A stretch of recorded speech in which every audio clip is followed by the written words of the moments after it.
Subscribe करें और bell दबाएं ताकि कोई खबर रह न जाए।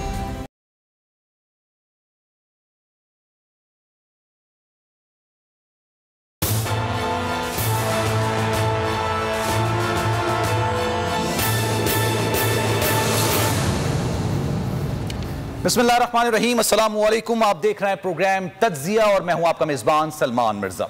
जनाब, आज के प्रोग्राम में कुछ बात करते हैं इख्तिलाफात के हवाले से। अपोजिशन में इख्तिलाफ है, सब जानते हैं, कोई छुपी हुई बात नहीं है, कोई ढकी छुपी बात नहीं है, ओपन सीक्रेट है। मुस्लिम लीग नून में इख्तिलाफात हैं, कोई ढकी छुपी बात नहीं है, ओपन सीक्रेट है। मुस्लिम लीग नून में इख्तिलाफात अब खुलकर सामने आ गए हैं।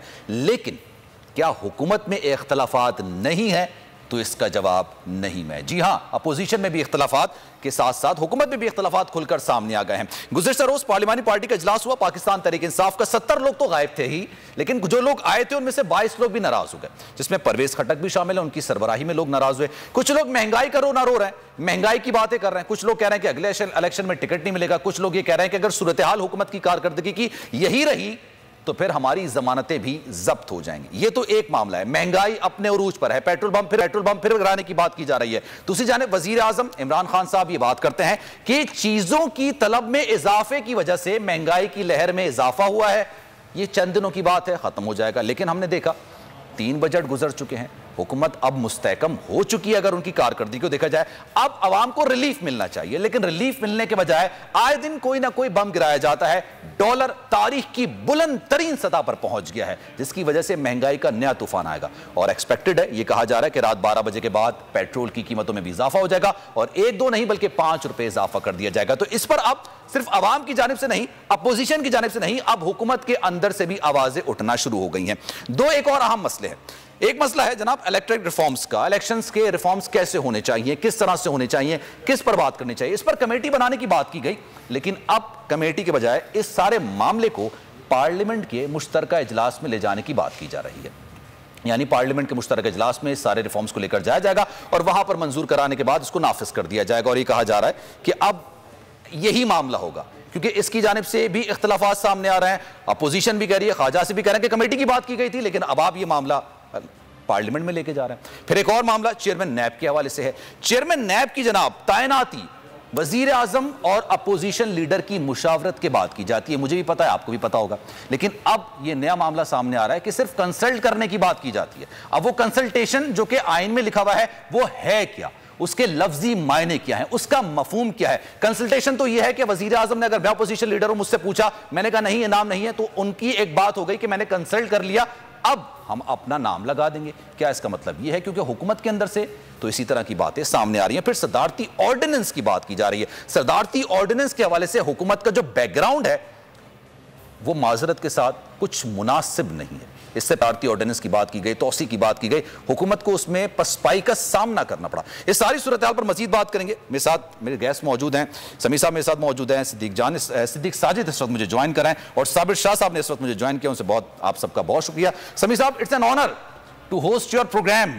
आप मेरे साथ मौजूद हैं। जनाब ये बताइएगा क्या हो रहा है? ये हुकूमत के अंदर इख्तिलाफात की खबरें सामने आ रही हैं, लोग महंगाई की वजह से नाराज हैं। फिर जो तहाइफ मिल रहे थे, हमने उस पर भी देखा कि लोगों ने अपनी राय का इजहार किया, अंदर से हुकूमत के अंदर से बातें हो रही थी। तो ये हुकूमत मुश्किलात का शिकार अपने अंदर से नजर आ रही है, क्योंकि अपोजिशन से तो हुकूमत को कोई खतरा नहीं है। देखिए, ये बुनियादी तौर पर इसका ताल्लुक परफॉर्मेंस से है। वज़ीर आज़म साहब को लोगों ने बड़ा एतमाद दिया, वो बड़ा इलेक्शन उन्हें जितवाया। उसके बाद इस वक्त जो सूरत हाल है वो लोगों की तवक्कुआत पूरी नहीं हुई और आम तौर पर ये तासुर ये है कि पीटीआई की जो मकबूलियत है उसमें बड़ा फर्क पड़ा है। तो इसलिए जो उनके अरकान हैं वो एक प्रेशर में है और वो प्रेशर ज्यादा हो गया अब इसलिए कि वज़ीर आज़म साहब ने डिपेंड किया अपने मैनिफेस्टो को एग्जीक्यूट करने के लिए उन लोगों पर जो इलेक्टेड, जो वो लोग उन्होंने अपने साथ लगाए। वो बहुत सारे ऐसे लोग हैं जिनमें ना पार्टी की राय शामिल है और ना ही वो इलेक्टेड लोग हैं। तो ये एक बहस चलती रही कि सिलेक्टेड और इलेक्टेड जो इमरान खान साहब ने इसमें फर्क रखा है, वो एक वजह तनाज़ा बनी रही। अब इलेक्शन का आने वाले वक्तों में इलेक्शन का प्रेशर है और तहरीक इंसाफ के अंदर जिन मामलात पर आज आपने जिनका जिक्र किया इख्तिलाफात का, सबसे बड़ा मसला महंगाई है। अब लोगों का अगर पेट नहीं भरेगा और मुल्क सही डायरेक्शन में जा भी रहा है तो लोगों को ये बात समझ में नहीं आएगी। तो ये जो हमारे मुल्क के जो हालात हैं, जो महंगाई है, जो मिस गवर्नेंस है, और फिर दूसरा पार्टी कहीं पर भी नहीं खड़ी। तहरीक इंसाफ जो है, आप पिछले 3 साल में देखें, उनका कोई राब्ता नहीं है वज़ीर आज़म साहब थे, और लोगों को बताते हैं ये जो कंटोनमेंट बोर्ड के टिकट्स मिले वो गलत मिले, जो इससे पहले ज़िमनी इंतखाबात में लोगों को टिकट दिए गए वो ठीक नहीं दिए गए।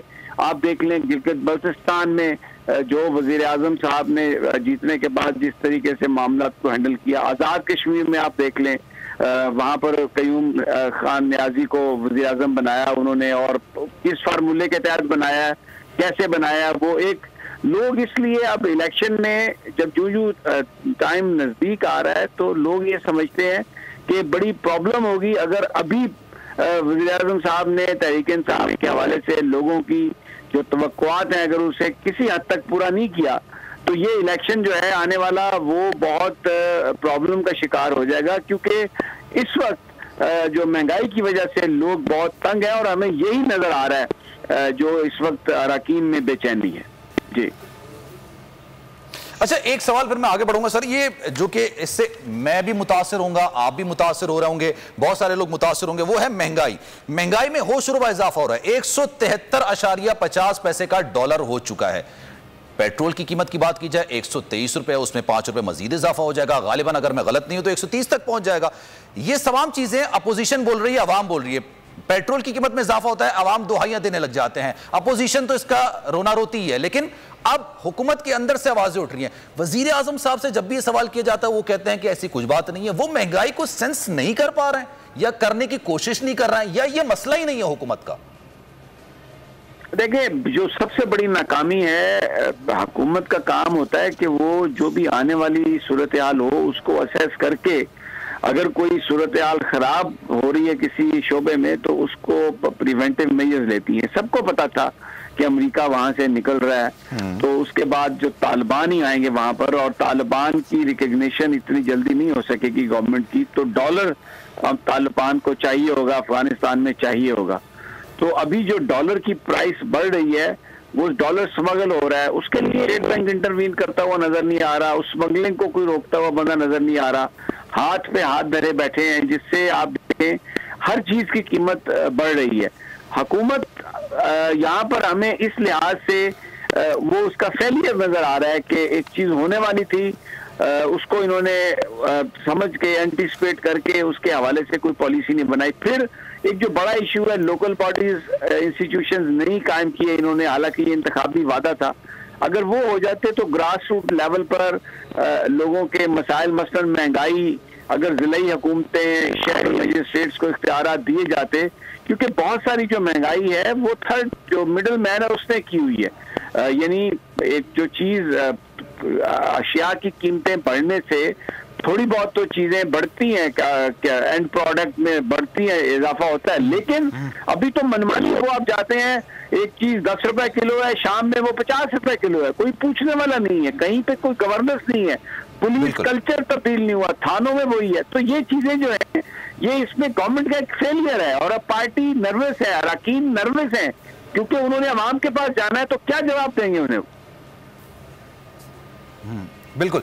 अच्छा सर, मैं आपकी तरफ वापस आऊंगा, इलेक्शन रिफॉर्म्स के हवाले से भी बात करूंगा, चेयरमैन नैब की तैनाती के हवाले से बात करूंगा, दीगर मेहमानों को भी शामिल गुफ्तगू करते हैं। सिद्दीक साजिद, ये बताइएगा, ये पाकिस्तान तहरीक इंसाफ की पार्लिमानी पार्टी का इजलास हुआ था, इसमें हुआ क्या? ये इतने सारे लोग नाराज कैसे हो गए? 70 लोग आए नहीं, फिर परवेज खटक नाराज हो गए, हुकूमत के अहम रुकों ने ये सलमान, पार्लिमानी पार्टी के इजलास में ज़ाहिर है जब लोगों के मसाइल हल नहीं होंगे, अब सिर्फ 2 साल से भी कम अरसा रह गया इलेक्शन होने हैं, तो उनके ख़ास तौर पर गैस की स्कीमें हैं, बिजली की स्कीमें हैं और उनके रोड्स के मंसूबे हैं, जो पैसे उनको जारी होने थे, जो उनके वादे किए गए थे, जो स्कीमें उनसे ली गई थी, अगर 50 करोड़ रुपए की स्कीमें ली गई हैं तो 12 करोड़ रुपया इशू हुआ है, इस वजह से वो तंग हैं, नाराज़ है। और अभी जो वज़ीर तवानाई हैं जिसकी वजह से ज़्यादा मामला बिगड़ा, उन्होंने कल बड़े दो टोक अल्फाज में कह दिया, उन्होंने कहा जी गैस तो हमारे पास है ही नहीं, तो अभी तो सर्दियां आनी हैं, तो उसका बहरान अभी से जो है वो सर उठा रहा है। आप देख रहे हैं कि जो LPG की कीमत है वो कहाँ तक जो है वो जा पहुंची है। तो वो भी एक इशू है। तो उसके ऊपर भी लोगों ने बात की है कि भाई हमारी जो स्कीमें हैं वो आप लोगों ने गैस की स्कीमें रोकी हुई हैं। जब हम अपने हलकों में जाते हैं लोग इसकी बात करते हैं तो वज़ीर ने कहा कि भाई गैस की जो स्कीमें अगर हम बना भी दें तो गैस ही नहीं है, जिस पर तारक बशीर चीमा ने कहा कि ये लग रहा है कि ये हुकूमत की जानिब से नहीं बोल रहे, अपनी वजारत की जानिब से बोल रहे हैं। और यहीं पे फिर वो बात हुई जो आपने अपने इंट्रो में कही कि अगर यही सूरत हाल रही तो फिर तो जब ये अपने हलकों में जाएंगे तो फिर तो ज़मानतें ही ज़ब्त होंगी अगर हम लोगों के काम नहीं करेंगे। दूसरी जो बड़ी डेवलपमेंट हुई है, क्योंकि गुज़श्ता 2 माह से हम देख रहे थे कि जितने भी अहम इजलास PTI के या हुकूमत के हो रहे थे उसमें परवेज़ खटक कुछ ज़्यादा हिस्सा नहीं ले रहे थे, वो उसमें खामोशी इख्तियार किए हुए थे। तो वो मुख्तलिफ जो अहम इजलास सिक्योरिटी के हवाले से भी होते थे उसमें भी उनकी जो शिरकत है हमें कम ही दिखाई देती थी। उनके फिर जो खैबर पख्तूनख्वा की हुकूमत है वहाँ पे उनके साथ भी मामलात कोई ठीक नहीं है, वो भी इशू यही हैं, हलकों के मसाइल, DSP का तबादला, कमिश्नर का तबादला, AC का तबादला, ये सारी चीज़ें चल रही थी। वो कहते रहे इमरान खान को, लेकर वो उसके ऊपर कोई अमल दरामद नहीं हुआ। और उनके साथ फिर एक अच्छे खासे लोग MPAs MNAs का एक 22 लोगों का ग्रुप बना। तो ये कल तो ये ऐसी सिचुएशन पैदा हो गई कि प्राइम मिनिस्टर अपने चैम्बर में बैठे हुए हैं, 2 बजे इजलास होना है, लेकिन प्राइम मिनिस्टर को बताया जा रहा है कि जो सीनियर वज़ीर हैं, ज़ाहिर है वज़ीर दिफा हैं, कि वो अपने चैम्बर में मौजूद हैं, वो कमेटी रूम में उस इजलास में शिरकत से इनकारी हैं और उनके साथ 20-22 बंदे और भी हैं। तो फिर उनको उनके चैम्बर में प्राइम मिनिस्टर बुलाते हैं और फिर उनको कहा जाता है कि आपके इश्यूज़ क्या हैं। वो फिर वहाँ पे ये सारे अपने दुखड़े उन्होंने वहाँ पे रोए हैं, कि बातें की हैं कि ये डेवलपमेंट्स की स्कीमें हैं, ये हमारे जो काम है, खैबर पख्तूनख्वा में हमारी अपनी हुकूमत है, मैं सीनियर वज़ीर हूँ, हमें वो जो है वो लिफ्ट नहीं करवाते। तो फिर 3-4 जो मुतलका वज़रा थे, असद उमर थे, ये हमाद अज़हर थे, इनको बुलाया अपने चैम्बर में और फिर उनको इंश्योर किया कि आपके जो इश्यूज़ हैं वो हल होंगे। उसके बाद फिर जाकर वो कमेटी रूम में गए हैं। तो कल इसी वजह से जो पार्लिमानी पार्टी का इजलास है वो तकरीबन कोई 1 घंटा की ताख़ीर से शुरू हुआ। और यहीं के मसले मिसाल अब कराची का सुन लीजिए, कराची के जो MNAs हैं उन्होंने अपना रोना ये रोया, उन्होंने कहा कि आप हमें कतई तौर पे जो है वो नज़रअंदाज कर रहे हैं। जो फ़ैसले आपने कराची के हवाले से लेने होते हैं 2-4 लोगों को पता होता है, हमें पता नहीं होता। 13-14 आपके यहाँ से कराची से MNA हैं तो उनको पता ही नहीं है। तो हमें ये भी सुनने में आ रहा है जी इसको टिकट मिलेगा, इसको टिकट नहीं मिलेगा। अगर आपने हमें साथ रखना है तो भी हमें बता दें, नहीं रखना तो भी हमें बता दें। जिस तरह अभी समी साहब ने बात की, ये बात भी बिल्कुल हकीकत है कि जो पार्टी है वो मुकम्मल तौर पर नज़रअंदाज है। प्राइम मिनिस्टर बतौर चेयरमैन तहरीक इंसाफ पार्टी को वक्त नहीं दे पा रहे, जिसकी वजह से पार्टी जो है वो बिखरती जा रही है। पहले ही आप देख लें पंजाब में जो जहांगीर तरीन है, अलीम खान है, चौधरी सरवर है, ये एक नया फारवर्ड ब्लॉक की सूरत में सामने आ रहा है। कुछ जो नाराज़ अरकान हैं उनका एक अपना एक वहाँ पे जो है वो ग्रुप वहाँ पे मौजूद है। तो बतौर पार्टी चेयरमैन कंट्रोल काफ़ी कमज़ोर हुआ है इन 3 सालों के दौरान, जिसकी वजह से जो अब इनके अपने अरकान हैं, इत्तेहादी अरकान हैं, जब उनके ये डेवलपमेंट्स के हवाले से या इनके हलकों के मसाइल जो है वो हल नहीं हो रहे, तो जब पार्लिमानी पार्टी का इजलास होता है तो खुलकर उन्होंने इसी राय का जो है इजहार किया है। और जब एक बंदे की बात नहीं सुनी जाती तो 10-12 इकट्ठे होकर ग्रुप बना लेते। जिस तरह परवेज़ खटक की सरबराही में ये 22 लोग जो है वो सामने आए हैं, तो जब उन्होंने ये इकट्ठे होकर बात की है तो फिर उनकी बात जो है वो वज़ीर आज़म ने सुनी। अब देखना ये है कि ये इनका मसला हल होता है या नहीं होता। चलें आगे बढ़ते हैं जनाब। एक न शुद्ध 2 शुद्ध मामला ये है कि जनाब जहांगीर का ग्रुप ही कम नहीं था, अब परवेज़ खटक का ग्रुप, अगर मैं गलत हूं तो मेरी साबिर शाह साहब ये बताइएगा क्या हो रहा है हुकूमत में। ये एक और ग्रुप बंदी सामने आ रही है। पहले तो मैं देखता कि काफ लीग नाराज हो जाती थी, इत्तेहादी नाराज हो जाते थे, काफ लीग हो गई, मुत्तहदा कौमी मूवमेंट, ये नाराज होते थे कि वजीर आजम साहब हमें टाइम नहीं दे रहे, हमारे मसले नहीं सुन रहे, हमारी सूरत हाल को बेहतर नहीं कर रहे हैं। अब तो हुकूमत के अपने लोग नाराज हो रहे हैं हुकूमत से। देखिए सलमान, जब तालिबान ने टेक ओवर किया 15 अगस्त को, काबुल जब फॉल हुआ तो हम सब बोले कि इंडिया वहाँ से निकल गया। हुकूमत ने हमें लीड दी प्रोग्राम्स के थ्रू कि India is out of contention और हम बड़े खुश हुए। हमने अंदाज़ा ही नहीं किया कि आगे क्या होने वाला है। अमेरिका नहीं चाहता वहाँ अमन हो, वहाँ डॉलर भी जाएंगे, वहाँ आटा भी स्मगल होगा, वहाँ सारा कुछ होगा। वहाँ अमन नहीं होगा तो CPEC भी मुश्किल से बनेगा। अब आपने वो बातें भी सुननी शुरू कर दी कि CPEC की पेस बहुत स्लो है। चाइना के साथ आपने कोई मीनिंगफुल डायलॉग नहीं किया कोई तकरीबन 1.5 साल से।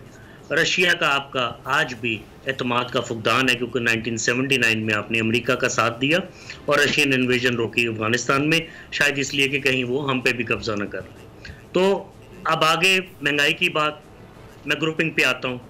देखिए ब्रेंट क्रूड ऑयल जिसकी वजह से पाकिस्तान में तेल की कीमत बढ़ती है, वो $80 पर बैरल आज क्रॉस कर गया है।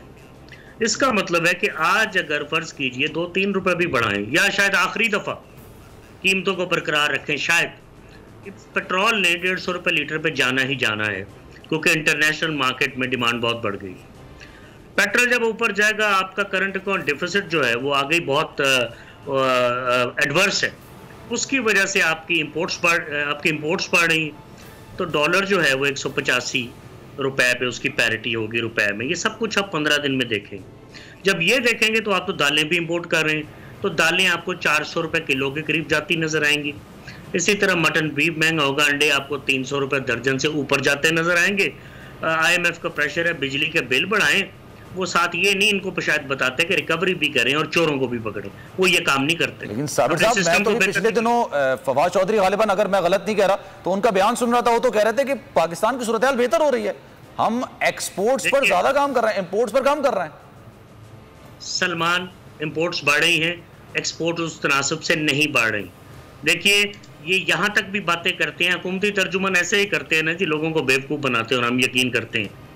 ये यहाँ भी कहते हैं कि जो इंडिया में पेट्रोल इतना महंगा है, पता नहीं $250-250। और भाई तुम्हारा GDP पर कैपिटा नॉमिनल $1190 है पाकिस्तान का एस वी स्पीक। GDP सिर्फ $280 अरब है, ये $315 अरब था आज से कुछ 4-5 साल पहले। इंडिया का जो GDP पर कैपिटा है, ये जो उनकी अवाम की इनकम है, वो $2100 है फी कस। तो मुझे बताइए कि अगर वहां को थोड़ा सा महंगा भी, उससे क्या फर्क पड़ता है?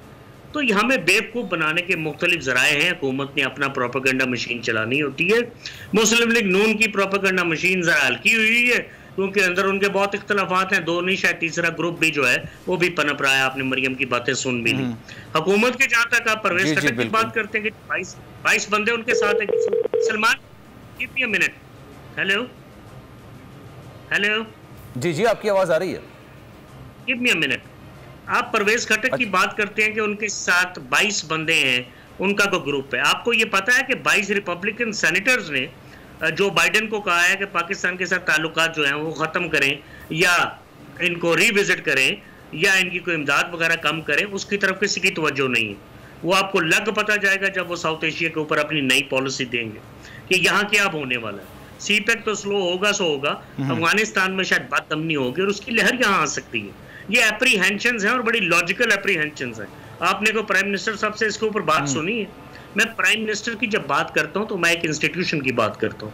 आई वुड लाइक कि आर्मी भी इस पे बात करे, प्राइम मिनिस्टर साहब भी बात करें, इन बातों पे खुल के इजहार करें, हमें बताएं क्या होने वाला है। महंगाई कट थ्रोट है, महंगाई 1958 से अब तक होगी। अब तो यार प्राइवेट सेक्टर में लोगों की तनख्वाहें नहीं बढ़ी, बेरोजगारी जो है बहुत ज्यादा बढ़ गई है। अब लोग बिल्कुल नहीं खरीद सकते। आप बिल्कुल, लोग उनका जो सबर है वो जवाब दे चुका है। और मेंबर्स को क्या चाहिए, MNA MPs को लोकल बॉडीज इलेक्शन ना कराएं और डेवलपमेंट फंड दें। हुकूमत डेवलपमेंट फंड दे रही। फंड देने का मतलब है कि सड़क बने न बने, कुछ पैसे हमारी जेब में आए। इनको जूतियां खाने से फिक्र नहीं होती। मैं आपको बताऊं, मेंबर किसी भी पार्टी को फंड का मसला होता है। अब आवाम को ये चाहिए कि 90% से ज्यादा गरीब लोग हैं और यार इकट्ठे हो जो, मतलब बिरयानी की प्लेट से बाहर आओ। स्टॉप वोटिंग इट, मतलब वोट ना दो, और तो कोई हल मुझे नजर नहीं आता। ये इलेक्शन कमीशन को चाहिए बैलेट पेपर पे एक खाना बनाए, NOTA none of the above. आप देखेंगे बहुत सारे हलकों में नतीजा आएगा नन ऑफ द अबव। लेकिन ये तो रिफॉर्म्स की बात है ना, ये अभी इस टॉपिक को हम जिक्र करेंगे ब्रेक के बाद। इसकी तरफ वापस आऊंगा। समी साहब ये बताइएगा, ये मेरे लिए एक बड़ी, मतलब कहते हैं ना, होशरुबा बात है। 185 का डॉलर भी जा सकता है, 150 का पेट्रोल हो सकता है। अभी साबिर साहब ये बात कर रहे हैं, तो सर ये तो एक नया तूफान आ जाएगा महंगाई का। ये वजीर आजम साहब क्या इस बात से बखूबी आगाह नहीं है या नजरें चुरा रहे हैं? क्योंकि ये तो ऐसी चीज है जो कि हिला के रख दे इंसान को। देखिए, आप चैलेंजेस की बात कर रहे हैं ना सलमान, तो जो अभी इन्होंने अमेरिका की कांग्रेस में, यहाँ मैं न्यूयॉर्क में हूँ इस वक्त, तो यहाँ पर जो माहौल है, जिस तरीके से पाकिस्तान के बारे में डिस्कशन हो रही है, तो ये 22 रिपब्लिकन सेनेटर्स ने दिया है, बिल पेश किया है कि असेस किया जाए ताल्लुकात को, और उसके बाद ये देखा जाए कि तालिबान को लाने में पंजशीर में जो हमला हुआ उस पर और फिर वहाँ पर खिलाफ पाकिस्तान का क्या किरदार रहा। यहाँ पर जो हुकूमत है, जो अमेरिका के सेक्रेटरी खारजा हैं ब्लिंकन, उन्होंने 16 तारीख को 16 सितंबर को जो टेस्टिमनी दी थी कांग्रेस में, वहाँ पर उन्होंने साफ कहा था कि पाकिस्तान इन्वॉल्व है। थोड़ी बहुत मदद की है पाकिस्तान ने, लेकिन पाकिस्तान इन सारी चीज़ों में इन्वॉल्व है, तो सैंक्शंस लगा दी जाएं। अब अगर पाकिस्तान पर सैंक्शंस लगती हैं तो ये साबिर शाह साहब ने बहुत राइटली पॉइंट आउट किया है कि ये हुकूमत कोई इस हवाले से आपको कहीं बात करती नजर आ रही है। हमारे फॉरेन मिनिस्टर जो हैं वो लंदन और उसके बाद पाकिस्तान, भाई जरूरत थी कि यहाँ पर कोई सवाल, यहाँ पर पाकिस्तान ने इतनी कुर्बानियां दी, 20 साल तक हम अमेरिका के साथ रहा, लेकिन जो पाकिस्तान के वजीर हैं, वजीर दाखिला अपना बयान दे रहे हैं, शीरी मजारी अपना बयान दे रही है, यानी जिस वक्त इस सिचुएशन को अच्छी सफारतकारी के जरिए आपने मिनिमाइज करना है, भारतीय एजेंडा, इसराइल का एजेंडा, सब यहाँ पर फोकस किए हुए हैं। अमेरिका को पाकिस्तान के साथ लड़ाने के लिए तुले हुए हैं और पाकिस्तान की इतनी ज्यादा अहमियत है, लेकिन यहाँ पर ना जो इन्फ्लुएंशियल पाकिस्तानी है उनको इस्तेमाल किया जा रहा है, ना खुद जो पाकिस्तान के कोई वजीर यहाँ पर, अभी जो शहरयार अफरीदी साहब आए तो वो यहाँ पे आके इजलासों में वो उन्होंने कहा कि आप साइलेंस इख्तियार करें कि फलस्तीनी भी जो हैं उनके साथ क्या हो रहा है। तो एक वो सफारतकारी जो पाकिस्तान को क्राइसिस से बचा सकती थी वो हमें नजर नहीं आ रही। ये सबसे बड़ा चैलेंज है। ये आप तमाम लोग हुकूमत को फोकस इस पे करना चाहिए, लेकिन अनफॉर्चुनेटली यहाँ पर कोई नजर ही नहीं आ रहा। ये बिल्कुल एक खुला मैदान छोड़ दिया इंडिया के लिए पाकिस्तान ने। और सर आपकी बात से एक सवाल मेरे ज़हन में आ रहा है कि पाकिस्तान तहरीक इंसाफ की हुकूमत जब आई थी, इमरान खान साहब जब वजीर आजम बने थे, उनके जो फॉलोअर्स थे, उनके जो वोट देने वाले थे, उनके जहन में दो बातें थी। एक जो कहते थे कि नवाज शरीफ साहब चोर हैं या बाकी जो पुराने लोग थे चोर हैं, उनका पैसा वापस लेकर आएंगे। दूसरा, उन लोगों के जहन में यह पॉइंट ऑफ व्यू था कि इमरान खान साहब बहुत प्रेजेंटेबल हैं, वो दुनिया के सामने पाकिस्तान का मुकदमा बेहतर तरीके से लड़ेंगे। सर ये दोनों चीजें होती हुई नजर नहीं आ रही और ये उनके फॉलोअर्स कह रहे हैं। मेन क्वेश्चन इज क्यों, जब वो प्रेजेंटेबल हैं, पर्ची से नहीं पढ़ सकते हैं, उसके बावजूद पाकिस्तान वहीं का वहीं खड़ा है जहां 3 साल पहले खड़ा था। देखिए इसमें दो चीजें हुई हैं सलमान। जहां तक नवाज शरीफ साहब की करप्शन है वो तो सुप्रीम कोर्ट ऑफ पाकिस्तान ने फैसला दे दिया और उनके वो जो एवंस फील्ड के अपार्टमेंट्स हैं उसके बारे में नवाज शरीफ साहब के पास कोई जवाब नहीं है। नवाज शरीफ साहब की जो करप्शन की दास्तानें हैं वो इस हुकूमत की मिस गवर्नेंस की वजह से गलत साबित नहीं हो सकती। वो अपनी जगह पे करप्शन खड़ी है, पैसे वापस नहीं आ सके, वो कोई पैसे अमेरिका से यूरोप से पैसे वापस नहीं बंदा ले सकता। ये उन लोगों को सपोर्ट करते हैं क्योंकि ये उनके साथी थे। मैं ये कह रहा हूँ कि चैलेंजेस बहुत बड़े हैं, ने कोशिश की होगी, वो उनके दिल में भी ये बात होगी, लेकिन यहाँ पर इस वक्त जो सारी की सारी जो मशीनरी है, जो हमारा रियासती स्ट्रक्चर है जिसमें मिनिस्ट्री ऑफ फॉरेन अफेयर्स की हमारे सर मुझे ब्रेक लेना है, ब्रेक के बाद जब वापस आएंगे ना तो सर फॉर्म्स की बात करेंगे, इसके साथ साथ चेयरमैन नैब की तैनाती के हवाले से बात करेंगे। एक क्विक ब्रेक लेना है, ब्रेक लेते हैं, ब्रेक के बाद वापस आते हैं।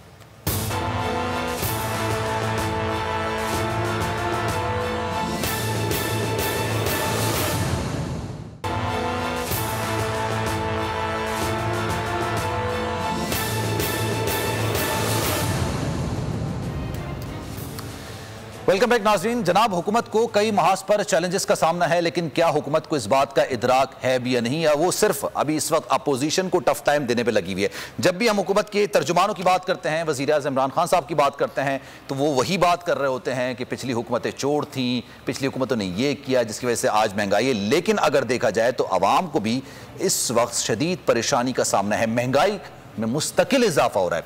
3 साल में ऐसा कभी कोई वक्त देखने में नहीं आया जब महंगाई में कोई कमी हुई है। हम जब भी बात करते हैं, जो सीनियर सहाफ़ी होते हैं, वज़ीर आज़म साहब से मिलते हैं, वो यही बात करते हैं वज़ीर आज़म कि हम कोशिश कर रहे हैं कि महंगाई में किसी तरीके से कमी लाई जा सके, लेकिन अमली तौर पर क्या इसके इक़दाम हो रहे हैं या नहीं, अभी तक कुछ सामने नहीं आ रहा। इसके अलावा एक और मसला इलेक्शन रिफॉर्म्स के हवाले से, इसके अलावा चेयरमैन नैब के हवाले से हुकूमत अपोजिशन से और अपोजिशन हुकूमत से बात करने को तैयार नहीं है। कहा यह जाता है कि पार्लिमानी कमेटी बनाई जाएगी, पार्लिमानी कमेटी में इस बात को फाइनल किया जाएगा कि अगले इलेक्शन किस तरह से होने हैं, किस तरह से रिफॉर्म्स करने हैं, लेकिन फिर यह बात सामने आती है कि तमाम मामला, ये तमाम सूरत हाल पार्लियामेंट के ज्वाइंट सेशन में ले जाई जाए, यानी हुकूमत अपोजिशन से और अपोजिशन हुकूमत से बात करने को तैयार नहीं है। चेयरमैन नैब का मामला, चेयरमैन नैब के मामले में ये कहा जाता है कि वजीर आजम अपोजिशन लीडर से मुशावरत करेंगे और जिस नाम पर इत्तेफाक होगा उसको चेयरमैन नैब लगा दिया जाएगा, लेकिन इस पर सदारती ऑर्डिनेंस लाने की बात की जा रही है। इसी पर बात करते हैं, सिद्दीक साजिद हमारे साथ मौजूद हैं, साबिर शाह हमारे साथ मौजूद हैं। सिद्दीक साहब, ये बताइएगा ये क्या हो रहा है, ये इलेक्शन रिफॉर्म्स के हवाले से ये तमाम मामला पार्लियामेंट में ले जाने की बात की जा रही है और कहा जा रहा है कि ज्वाइंट सेशन बुलाया जाएगा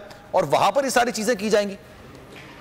असल में इंतखाबी इस्लाहात के मामले पर जो अपोजिशन और हुकूमत है वो एक पेज पर इस वजह से भी नहीं आ सके कि दोनों का इस मामले के ऊपर जो नुक्ता नज़र है वो टोटली डिफरेंट है। एक तो जो PDM बनी, उन्होंने कहा जी इस हुकूमत को चूँकि हम जाली हुकूमत कहते हैं, इसका जो हम कानूनी और जायज़ हुकूमत मानते ही नहीं, तो हम इनके साथ बैठ के क्यों बात करें। फिर अकेली पीपल्स पार्टी रह गई।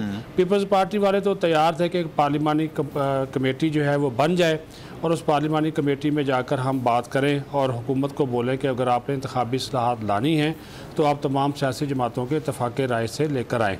लेकिन चूँकि पीपल्स पार्टी अकेली थी, बाकी जो जमातें जो PDM में शामिल थी वो उस पार्लिमानी कमेटी का हिस्सा बनने को तैयार नहीं थी। हालांकि पीपल्स पार्टी के जो राना तनवीर थे वो और मुर्तज़ा जवेद अब्बासी, उन्होंने ख़ुद स्पीकर से मुलाकात की थी जिसमें पीपल्स पार्टी के नवीद कमर भी थे और इस चीज़ पर इत्तफाक़ किया गया था कि पार्लिमानी कमेटी जो है वो बनेगी।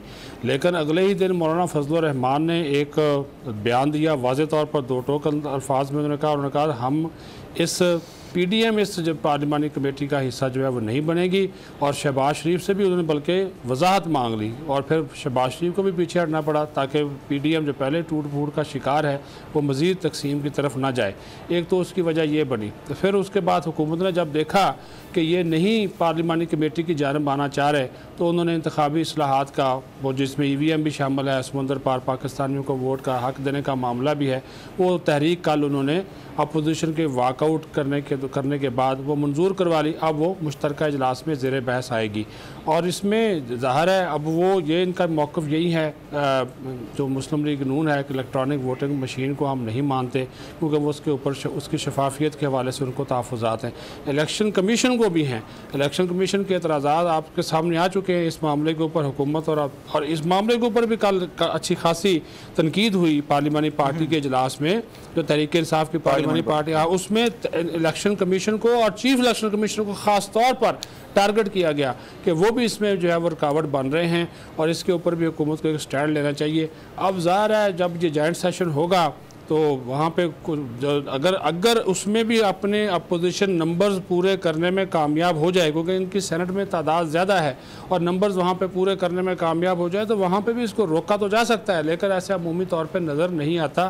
क्योंकि यहाँ पर तो आजकल जो इस वजह से भी कह रहा हूँ ये बात कि हुकूमत को तो कोरम पूरा करने में मुश्किलात का सामना हो रहा है, तो अगर मुश्किलात का सामना करना पड़ा। अच्छा शुनीद, ये भी है कि हुकूमत के अंदर जो लोग हैं वो इलेक्शन रिफॉर्म्स के हवाले से पार्लियामेंट के मुश्तरका सेशन में ले जाने की मुखालिफत कर रहे हैं। इसी सवाल को मैं समी साहब की तरफ ले जाना चाहूंगा। समी साहब ये बताइएगा, ये इलेक्शन रिफॉर्म्स का मामला इतना पेचीदा क्यों हो गया है? क्यों अपोजिशन हुकूमत अपोजिशन से बात करने को तैयार नहीं है? और पार्लियामेंट के ज्वाइंट सेशन से अगर इसको लेट सपोज अगर इसको हम अज्यूम करते हैं मंजूर करा भी जाता है तो क्या ये अच्छी रिवायत होगी?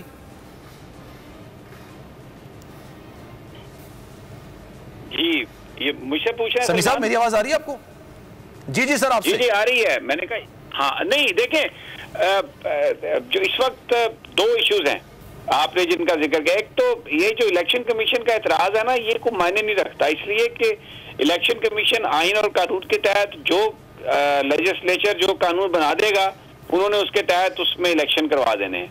उनके पास अपना कोई इख्तियार नहीं है कि वो कहें कि जनाब ऐसे करवाएं ये ना करवाएं। उनके जो इतराज़ात है ना वो उनकी कोई हैसियत नहीं है, वो सिर्फ ये कर सकते हैं एतराज के हमें कहा है ये कानूनी तौर पर आईनी तरमीम के जरिए होना चाहिए था, एक्ट ऑफ पार्लियामेंट के जरिए होना चाहिए था, और उसके लिए वो सुप्रीम कोर्ट जा सकते हैं। इलेक्शन कमीशन इंडिपेंडेंटली इलेक्शन करवाने का जो तरीका है उसके बारे में कोई राय कायम नहीं कर सकता। ये तो ऑपोजिशन क्योंकि हुकूमत के मुखालिफ है और हुकूमत चीज़ों को प्रॉपर हैंडल नहीं कर पा रही, इसलिए ये चीज़ें इस तरह से हो गई। वगरना पाकिस्तान के आइन कानून के तहत election commission has no authority to tell government के इलेक्शन वो कैसे करवाएं।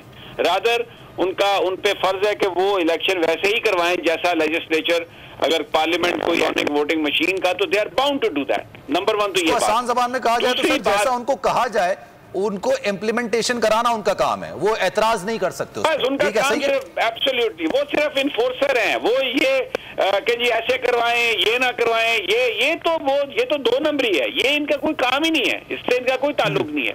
दूसरी बात जो है कि जो एहतसाब के हवाले से जो मामला है, जो चेयरमैन नैब की जो तैनाती और उसके जो मामलात हैं, देखिए उसमें अब तरमीम आ रही है, ऑर्डिनेंस आ रहा है और उसके तहत जो चेयरमैन साहब हैं ये तक काम करेंगे जब तक किसी नए चेयरमैन का तयन नहीं होता, क्योंकि वो कोई नई तैनाती नहीं कर रहे, लेकिन इस ऑफिस को आप खाली नहीं छोड़ सकते।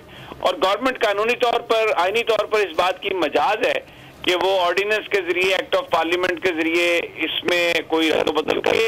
जो नैब का इदारा है ये कोई आईनी इदारा नहीं है, ये एक्ट ऑफ पार्लियामेंट के जरिए बनाया गया था, तो इसमें वो सिर्फ ये उन्होंने करना है कि जब तक नए चेयरमैन का तकर्रर नहीं होता ये कंटिन्यू करेंगे। और ऐसा पहले वो जो एहतसाब हमारे चीफ एहतसाब कमिश्नर हैं उनके हवाले से भी ये फैसला ऐसा आ चुका है कि जब तक वो नया नहीं आता तो वो पुराना कंटिन्यू करता है। तो ये तो हुकूमत बहुत आसानी से ये कर लेगी। और इसमें एक बुनियाद ये भी है कि उनकी जो परफॉर्मेंस है जिसमें पैसे की रिकवरी है वो भी बहुत ज्यादा है। और फिर इनकी जो तैनाती थी उसमें लीडर ऑफ द हाउस दोनों उस वक्त मुत्तफिक थे। तो ये जो चेयरमैन है एहतसाब ब्यूरो के, ये मुत्तफिका तौर पर यूनानिमसली ये इनकी सिलेक्शन हुई थी, इनकी तैनाती की गई थी। तो इसलिए अब ये तो गवर्नमेंट ने ये तो ऑर्डिनेंस के जरिए कर देना है और इस पर अपोजिशन शोर बहुत मचाएगी, लेकिन हुकूमत जो है वो आईनी और कानूनी तौर पर इसकी मजाज है और मुझे नहीं लगता कि इसमें किसी तरह की भी कोई उन्हें प्रॉब्लम आएगी। अच्छा सर, मुझे आगे बढ़ना, लेकिन एक चीज मेरे जहन में आ रही थी तो इसलिए मैं आपसे पूछना चाह रहा हूं। There shall be a chairman NAB to be appointed by the president in consultation with the leader of the house and the leader of the opposition in the national assembly. Consultation का क्या मतलब हुआ कि एक दफा आपने consult कर लिया, बात पूरी हो गई? ये इसका है या इसका मतलब कुछ और होता है? नहीं, कंसल्टेशन का मुराद मीनिंगफुल कंसल्टेशन है। सुप्रीम कोर्ट ऑफ पाकिस्तान की रूलिंग इस हवाले से उनकी जजमेंट्स आ चुकी है, लेकिन यहाँ पर किसी नए आदमी को अपॉइंट नहीं किया जा रहा। यहाँ पर तो लीडर ऑफ द अपोजिशन और लीडर ऑफ द हाउस के बीच क्योंकि कोई एग्रीमेंट नहीं हो रहा, तो इसलिए जब तक किसी नए चेयरमैन का तकर्रर नहीं होता ये अपना काम जारी रखेंगे। ये किसी नए चेयरमैन का अगर नए चेयरमैन का तकर्रर 2 हफ्ते के बाद हो जाए तो ये 2 हफ्ते के बाद चले जाएंगे वापस, ये फारिग हो जाएंगे। साल के बाद हो जाए, अगर साल नहीं होगा तो ये साल काम करते रहेंगे, क्योंकि एहतसाब का अमल आप रोक नहीं सकते। अगर चेयरमैन मौजूद नहीं है तो कोई रेफरेंस फाइल नहीं हो सकता, बहुत कुछ भी नहीं हो सकता, बिकॉज जो पावर है वो चेयरमैन का ऑफिस है उसमें है बहुत ज्यादा। तो इसलिए ये कानूनी तौर पर सिर्फ ये कहा अमेंडमेंट होगी ऑर्डिनेंस में कि ये जब तक कोई नया चेयरमैन नहीं बनता ये काम करते रहेंगे। और ये पर्सन स्पेसिफिक नहीं होगा, जो दूसरे जो इंडिपेंडेंट इस तरह के इदारे हैं उनके अंदर भी जो तकर्रियां हैं, जब तक कोई नया तकर्रर नहीं होगा, जब तो तक तैनाती नहीं होती तब तक मौजूदा चेयरमैन तैनात रहेंगे, काम करते रहेंगे, ये होगे। बिल्कुल समी साहब, मैं आगे बढ़ता हूं। साबिर साहब, ये बताइएगा कि जो ये मामला हुआ है सारा इलेक्शन रिफॉर्म्स के हवाले से, इलेक्शन कमीशन का जो मौक़िफ़ सामने आ रहा है, समी साहब जैसे कह रहे हैं कि इलेक्शन कमीशन का काम, और ये बात हकीकी भी तौर पे है कि जो उनको कहा जाए उनका काम है इंप्लीमेंटेशन कराना, उसको नाफिज करना, वो अपनी राय नहीं दे सकते हैं। लेकिन हुकूमत और अपोजिशन इस मामले को सही तौर पर सॉल्व नहीं करने चाह रही है और फिर उस सारे मामले को पार्लियामेंट में जाने जा रही है। इस पर आप क्या कहेंगे? अच्छा सलमान, पहले तो इजाज़त दीजिए मैं सिर्फ एक बात कर लूं चेयरमैन नैब की तकर्री के हवाले से कि जब नैब का इदारा बना या एहतसाब कमीशन बना, जो भी था, तो क्या कानून बनाने वालों ने ये नहीं सोचा कि कभी ऐसा मौका भी आ सकता है कि अपोजिशन लीडर के ऊपर नैब के केसेस होंगे? अगर ऐसा होगा तो फिर क्या करें? ये है आपके आइन का मसला। इसमें ग्रे एरियाज और लकूनी इतने हैं कि बहुत ही आला वकील हो करोड़ों रुपए का, तो वो फैसला जो है अदालत का किसी न किसी तरह उस पर इन्फ्लुएंस हो जाता है और आप इस आइन के साथ जैसे चाहें इसको इस्तेमाल कर सकते हैं अपनी फेवर में। एक बात। दूसरी बात है, जस्टिस रिटायर्ड जावेद इकबाल के ऊपर करप्शन का इल्जाम नहीं है।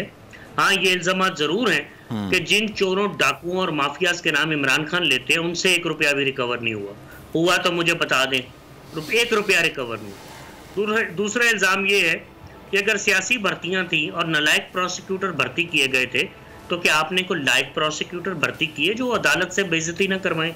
आपने ये भी नहीं किया। हाँ, नंबर्स ये बता रहे हैं कि रिकवरी में काफी इजाफा हुआ है। जाती तौर पे इन पे कोई इल्जाम नहीं है। दूसरी बात, अब इलेक्शन कमीशन आपको इंडिया का ब्रेक लेना है, ब्रेक के बाद पॉइंट से आपके पास वापस आऊंगा, आप अपनी बात को कंटिन्यू रखिएगा। सिर्फ एक ब्रेक लेना है, ब्रेक लेते हैं, ब्रेक के बाद वापस आते हैं।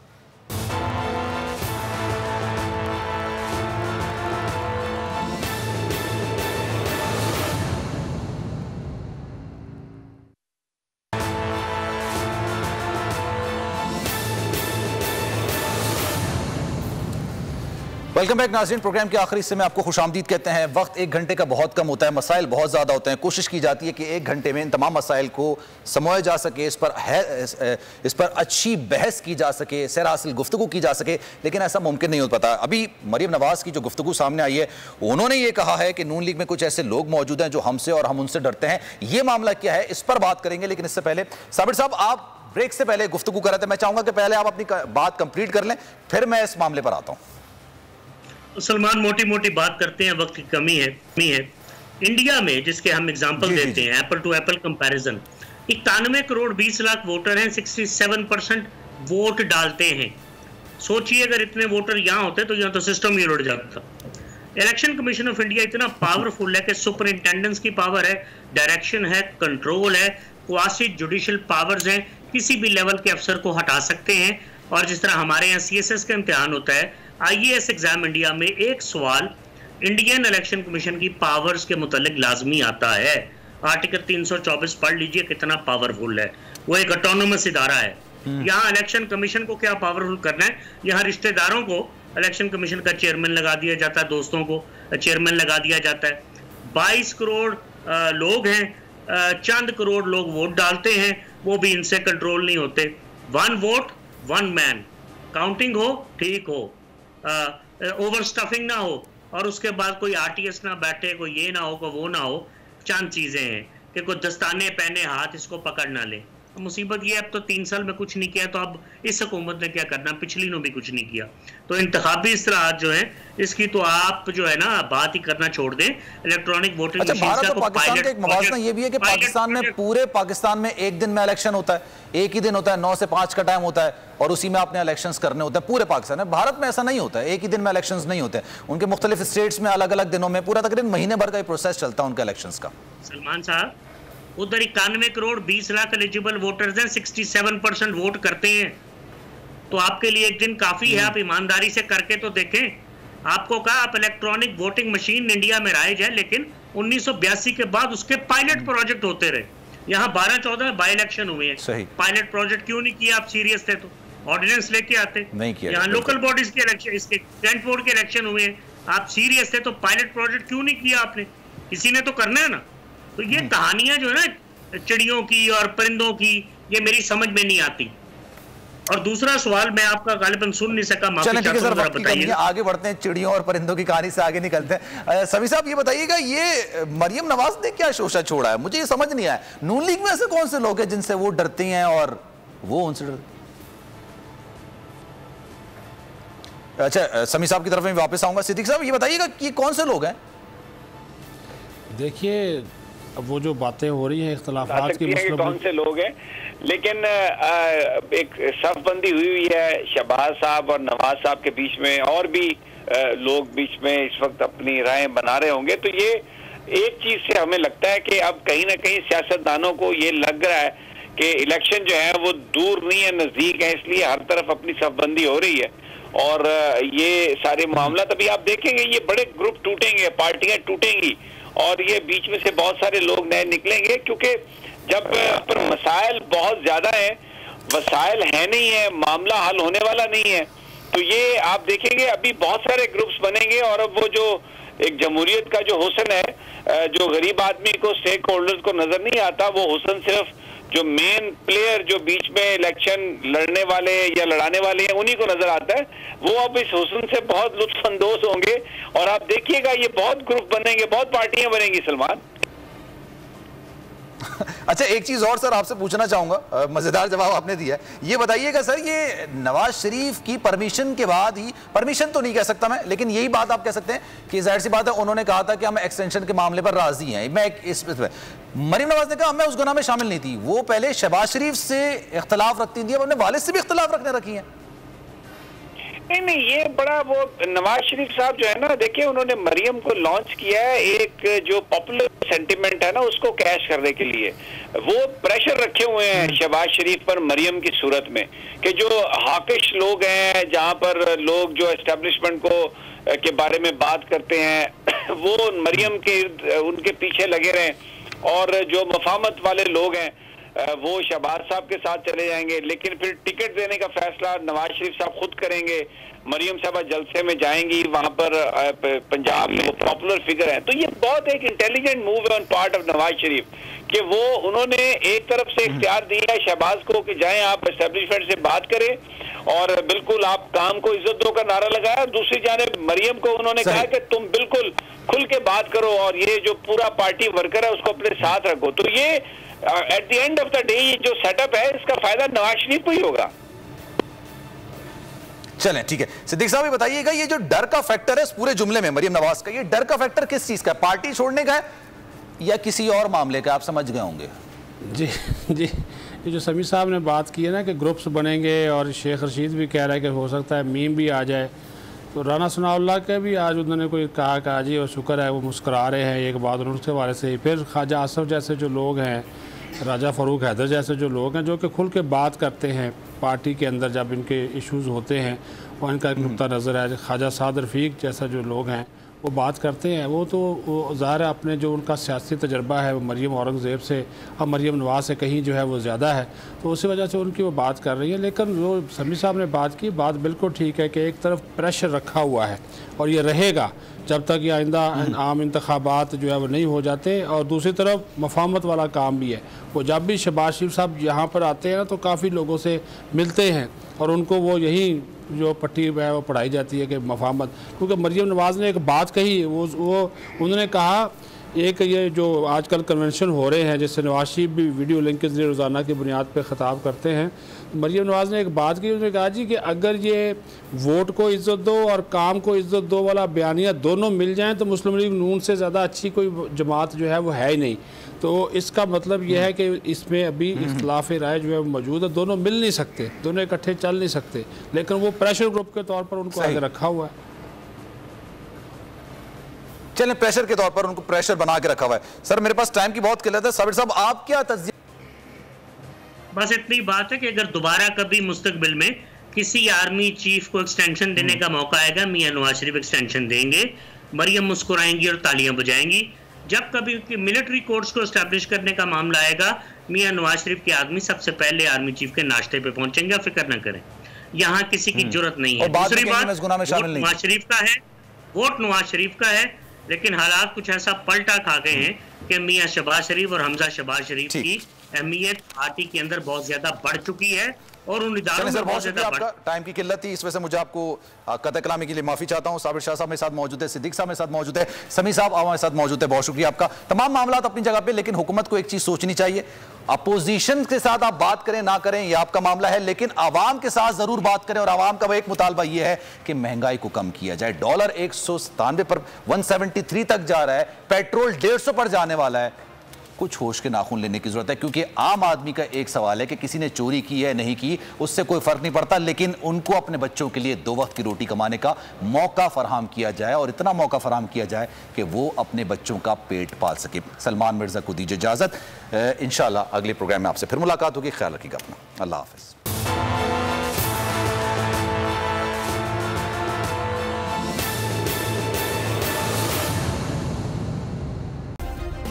सब्सक्राइब करें और बेल दबाएं ताकि कोई खबर रह न जाए।